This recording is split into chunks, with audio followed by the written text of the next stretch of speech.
सूचना केवल हमारे विचार हैं, वित्तीय सलाह नहीं।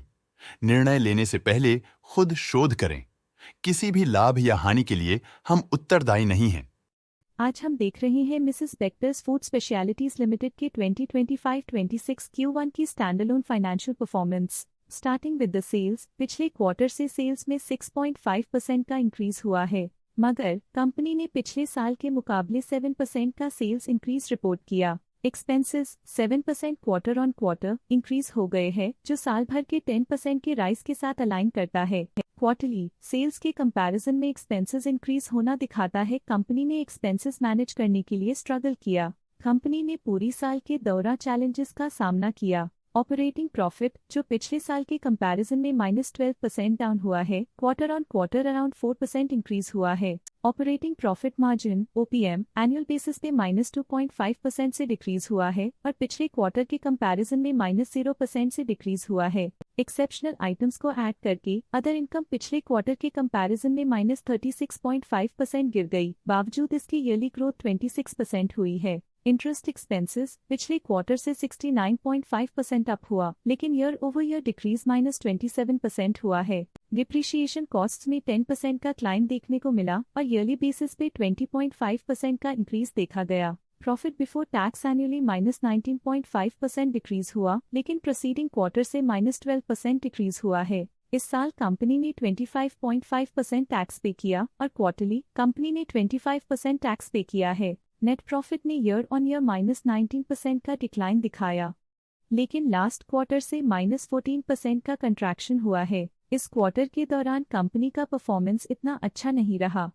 नेगेटिव नेट प्रॉफिट लॉसेस को इंडिकेट करता है। वहीं अगर एनुअल एनालिसिस की बात करें तो साल के दौरान कंपनी का परफॉर्मेंस अच्छा नहीं रहा। नेगेटिव नेट प्रॉफिट का मतलब है कि कंपनी प्रॉफिट के कंपैरिजन में नुकसान उठा रही है। अर्निंग्स पर शेयर (EPS) में ईयरली -23% का डिक्रीज देखा गया, लेकिन क्वार्टरली में 14% की गिरावट भी नजर आई। इस क्वार्टर में कंपनी का EPS इतना अच्छा नहीं रहा। नेगेटिव प्रॉफिट कमजोर एफिशिएंसी को दिखाता है। Mrs Bector's food specialities limited के फाइनेंशियल स्नैपशॉट को रिव्यू करते हुए कुछ मुख्य ट्रेंड्स सामने आए हैं जो कंपनी की परफॉर्मेंस पे रोशनी डालते हैं। जून 2022 से जून 2025 तक Mrs Bector's food specialities limited की फाइनेंशियल जर्नी में सबसे पहले बात करते हैं सेल्स की। इस साल सेल्स में 12.5% की वृद्धि हुई है और पिछले 4 सालों में 79% की वृद्धि हुई है, जो एक निरंतर अपवर्ड ट्रेंड को दर्शाता है। पिछले 3 साल से सेल्स लगातार बढ़ती जा रही है, जो मार्केट एक्सपेंशन और कंज्यूमर डिमांड में वृद्धि को दर्शाता है। अब बात करते हैं एक्सपेंसेस की। इस साल एक्सपेंसेस 15% बढ़े हैं और 4 सालों में 77.5% का इजाफा हुआ है। इस साल हालांकि एक्सपेंसेस सेल्स से थोड़ा ज्यादा बढ़े हैं, मगर ग्रोथ रेट्स का करीब होना स्टेडी ऑपरेशनल कॉस्ट को दर्शाता है। इस साल ऑपरेटिंग प्रॉफिट -3.5% कम हुआ, लेकिन पिछले 4 सालों में 91% का इजाफा हुआ है। इस साल ऑपरेटिंग प्रॉफिट में कमी आई है, लेकिन पिछले 2 साल की वृद्धि रेजिलियंस को दर्शाता है, जो एक अस्थायी मार्केट को संकेत करता है। इस साल नेट प्रॉफिट में -7% की गिरावट हुई, लेकिन पिछले 4 सालों में 121% की बढ़ोतरी हुई है, जो कंपनी की मजबूती दिखाता है। इस साल नेट प्रॉफिट में आई कमी के बावजूद पिछले सालों में हुई पॉजिटिव वृद्धि एक अस्थायी मार्केट एडजस्टमेंट को दर्शाता है। इस साल EPS में -32.5% की कमी के बावजूद लंबी अवधि में देखा जाए तो 61% की मजबूत वृद्धि हुई है। इस साल EPS में कमी आने के बावजूद पिछले सालों की ग्रोथ कंपनी की मजबूत ओवरऑल परफॉर्मेंस को अंडरलाइन करती है।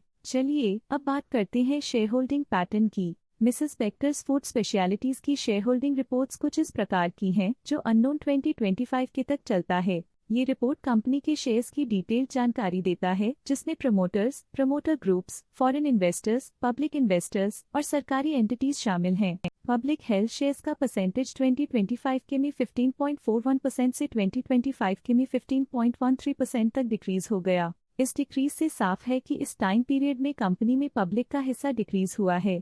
जब कंपनी के शेयर्स का अधिकतम हिस्सा प्रमोटर्स, FII, DII या गवर्नमेंट के पास होता है, तब ये माना जाता है कि कंपनी मजबूत हाथों में है, जो स्थिरता और मजबूत समर्थन को दर्शाता है और इस मार्केट की स्थिरता बनी रहती है। DII डोमेस्टिक इंस्टीट्यूशनल इन्वेस्टर्स ने अपना शेयर होल्डिंग 2025 में 19.53% से 2025 में 20.08% तक इंक्रीज किया। ये बताता है कि डोमेस्टिक इंस्टीट्यूशंस ने कंपनी में अपना इंटरेस्ट 0.55% तक इंक्रीज किया है। फॉरेन इंस्टीट्यूशनल इन्वेस्टर्स की शेयर होल्डिंग में थोड़ा डिक्रीज आया 2025 के से 2025 के में, जो दिखाता है कि फॉरेन इंस्टीट्यूशंस ने अपने स्टेक को क्वार्टर टू क्वार्टर -0.27 से डिक्रीज किया है, जिसे पता चलता है कि उन्होंने अपनी इन्वेस्टमेंट्स को पुल बैक किया है। ये था कंपनी का करंट शेयर होल्डिंग पैटर्न। चलिए देखते हैं कुछ इंटरेस्टिंग प्रमोटर डील्स जो हाल ही में कंप्लीट हुई। 11 अप्रैल 2025 को अभय रमेश कुमार अग्रवाल ने 2000 शेयर्स अपने पोर्टफोलियो में शामिल किए 1481.38 रुपीस पर यूनिट के हिसाब से, जिसका टोटल था 29.6 लाख। 11 अप्रैल 2025 को नीना रमेश अग्रवाल ने 1.2000 शेयर्स इन्वेस्ट किया 1383.91 रुपीस पर यूनिट के हिसाब से, जिसका टोटल था 16.6 लाख।